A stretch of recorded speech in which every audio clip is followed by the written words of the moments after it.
From C-Holt Refrigeration. I'm going to show you how you would diagnose a little small compressor and use the Hermetic Analyzer on it.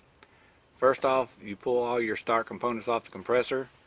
Normally your compressor has, the old Copelands have the common terminal up top, the start is the left, and the run is the right. Some of the newer compressors are different, so you'd have to get a wiring diagram to see exactly which pin is which.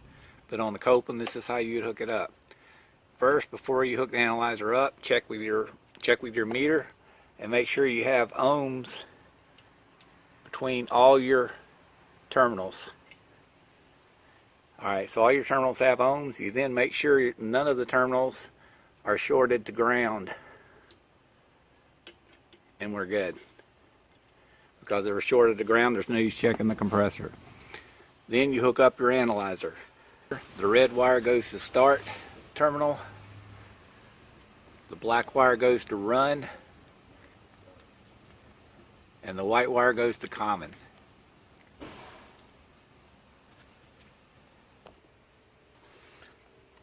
Leave the yellow wire disconnected. If you use your meter first, you don't never use the yellow wire. Alright, so you're going to start the compressor. You have a reverse, off and forward, and a start. So you plug your analyzer in, which is the last thing you do. And the yellow light says normal. That means the neutral and the hot are hooked up correctly. So you then hit forward and start together. When the compressor starts, you then let go of the start. And the compressor is running. It's pulling 5.5 amps. If your compressor didn't start, you could try and bump it backwards in reverse. So you hit the reverse button and then start, and then it starts in reverse as well. And it uses a lot less amps in reverse.